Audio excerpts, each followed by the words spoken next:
इस वक्त हम स्वामी अभेदानंद जी के साथ जुड़ रहे हैं, जो डरबन दक्षिण अफ्रीका से अयोध्या आए हुए हैं और यहाँ पर इनकी रामकथा चल रही है।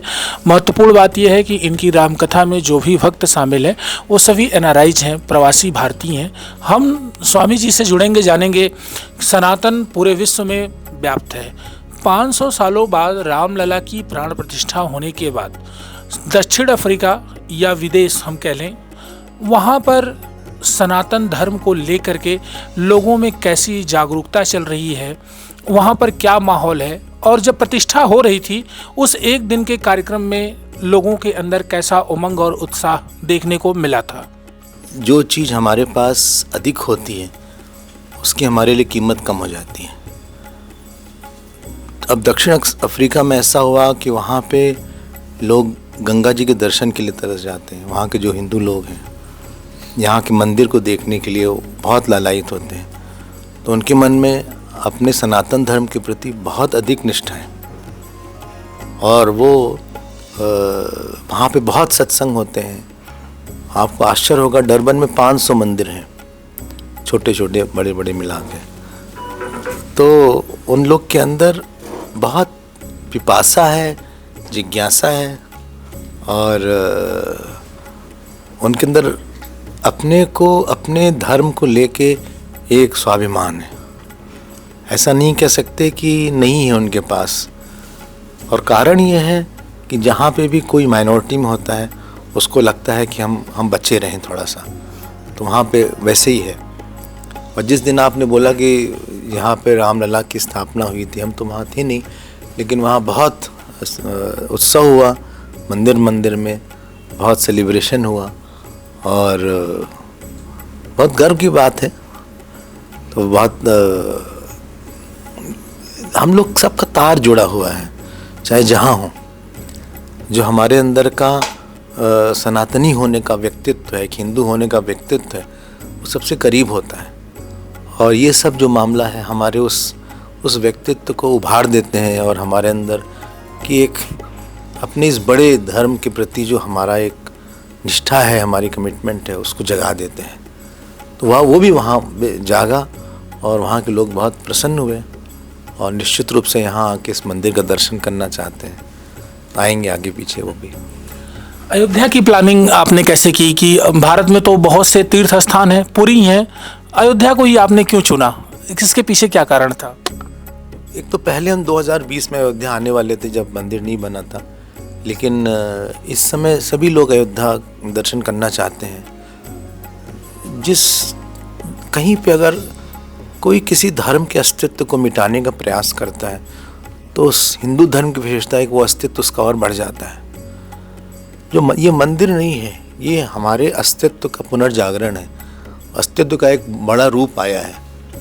तो जहाँ पे हमें अपनी आत्मा दिखती है, जहाँ पे हमारा केंद्र दिखता है, जहाँ कारण दिखता है, इसलिए लगा कि हम सब लोग दर्शन करें भगवान का और उस दर्शन से न केवल हमें आशीर्वाद मिले बल्कि हमको प्रेरणा मिले कि जिस मंदिर को बनाने के लिए 500 साल तक हमारे ख्याल से 1 लाख के आसपास लोग मारे गए थे, जिनका ये सौभाग्य नहीं था कि अपने जीवन काल में उस मंदिर को देख पाते। तो हमारा ही सौभाग्य है कि हम इस मंदिर का दर्शन कर पाए और अपने आप को गौरवान्वित अनुभव हुआ। गर्व से हम जो बोलते हैं कि हम हिंदू हैं या हम सनातन धर्म वाले हैं, ये बात हमारे अंदर पुष्ट हुई। एक बात और स्वामी जी, रामलला का जो मंदिर बना 500 सालों के संघर्ष के बाद बना। इसमें विध्वंस से लेकर के अदालती लड़ाई सब कुछ शामिल है।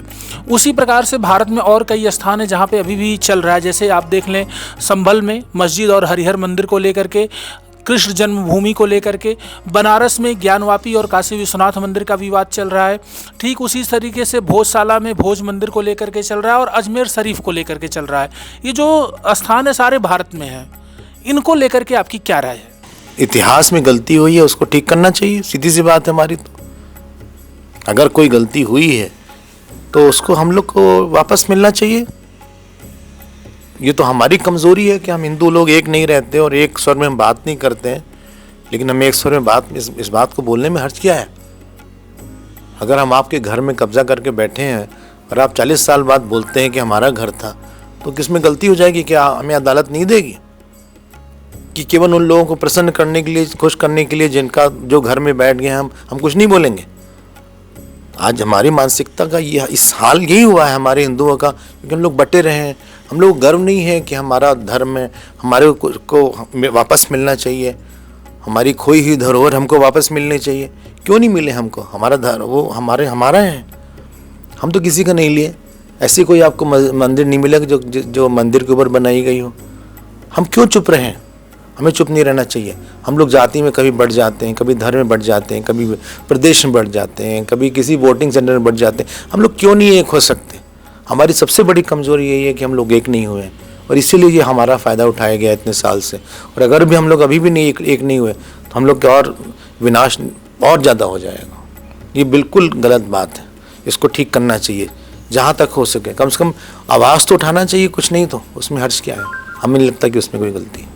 एक और आखिरी बात, हमारा पड़ोसी देश जो कभी हमारा अंग था, हम ही से आज़ाद हुआ है, बांग्लादेश, वहाँ पर हमारे हिंदू धर्म के मंदिरों को तोड़ा जा रहा है, हिंदुओं पर हमले हो रहे हैं, अत्याचार हो रहे हैं, हमारे वहाँ के पुजारियों, संतों, धर्माचार्यों पर लगातार प्रहार हो रहा है।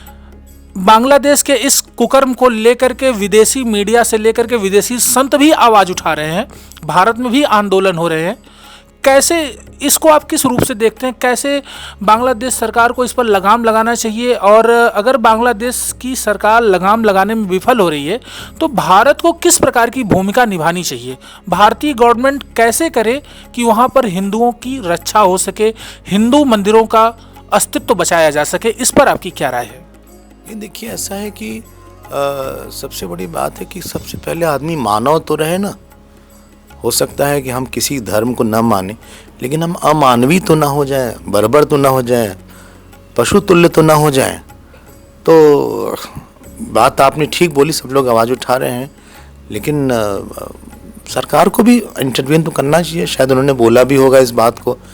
और 15 अगस्त को मोदी जी ने बांग्लादेश का नाम लिया था अपने भाषण में, वहाँ जो नरसंहार हुआ है। तो डेफिनेटली हम लोग को बोलना चाहिए और जो हो सकता है हम लोग को कहना चाहिए। लेकिन चूँकि दूसरी सरकार है, दूसरा देश है, उसमें हम लोग का अधिकार कम होता है, बहुत डिफ़िकल्ट है वहाँ पे पेनिट्रेट करना। वहाँ की गवर्नमेंट बदल गई है पूरी तरह, कट्टरपंथी गवर्नमेंट आ गई है, तो ये सब कुछ होगा। लेकिन इससे सीखने को क्या है? सीखने को ये है कि अगर यहाँ पे भी अगर हम लोग नहीं करेंगे तो बांग्लादेश यहाँ भी बन जाएगा। सीखने के लिए ये है। मैंने ये बात इसलिए आपसे पूछी कि जब बांग्लादेश में सरकार गिरती है तो शेख हसीना भाग करके वहाँ से आती हैं और हमारे देश में शरण लेती हैं, भारत में, और अपनी जान बचाती हैं। वो यहाँ पे 15-20 दिन, महीना भर रहती हैं, लेकिन जिस देश से भाग कर आती है उस देश में हमारे हिंदुओं पर अत्याचार हो रहा है। हाँ, जबकि हमारा भारत हिंदू प्रधान है।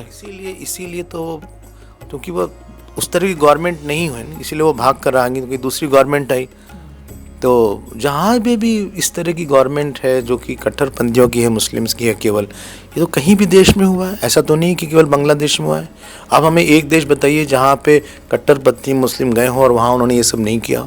चाहे वो क्रिश्चियन, सीरिया का आप हाल देखिए, ईरान को देखिए, ये तो स्वभाव रहा है। लेकिन हमारा इतना कहना है कि जो गलत हो रहा है उसको तो रोकना चाहिए ना।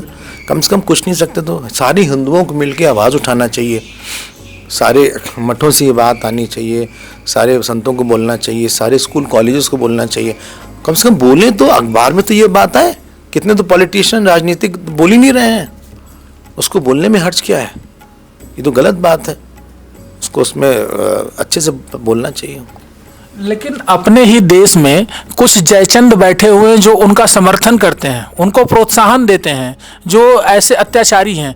इन जयचंदों के लिए आपकी क्या ओपिनियन होगी? कैसे इनको सुधारने का आप मैसेज देंगे? ऐसा है कि ऐसा कोई टाइम नहीं था कि जयचंद नहीं थे। सब हार के पीछे एक हिंदू था।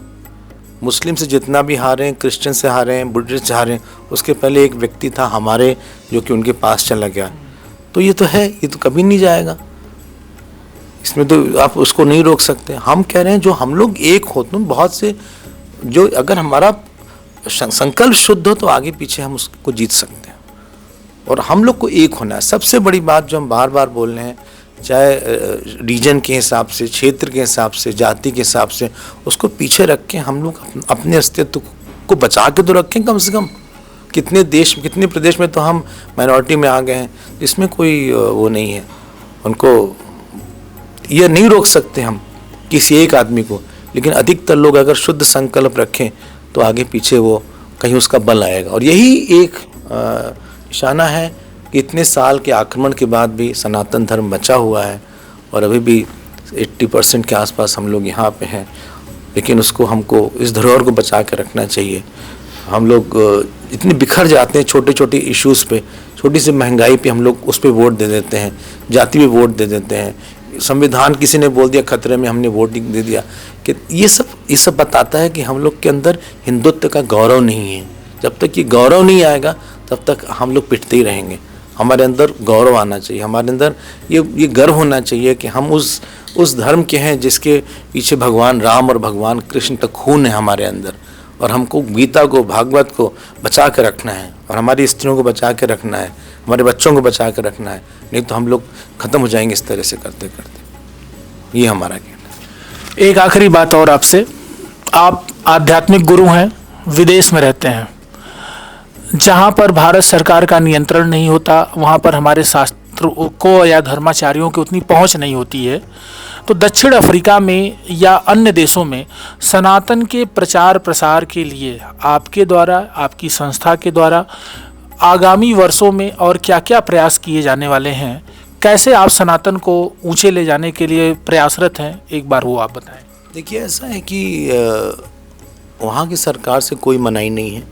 हम लोग खूब प्रचार करते हैं, वहाँ पे बहुत सी कक्षा होती है गीता की, रामायण की, बड़े बड़े सोशल प्रोजेक्ट होते हैं। तो हमें कभी भी लगा नहीं कि किसी ने विरोध किया है या किसी को कुछ समस्या है। उन्होंने बहुत खुल के समर्थन किया है। तो ऐसी भी कोई भी बात नहीं रही। बाहर अच्छे से हम लोग काम कर सकते हैं, प्रोवाइडेड हम किसी का नुकसान नहीं करते हैं। हम उस देश में रह के उस देश को नुकसान करते हैं।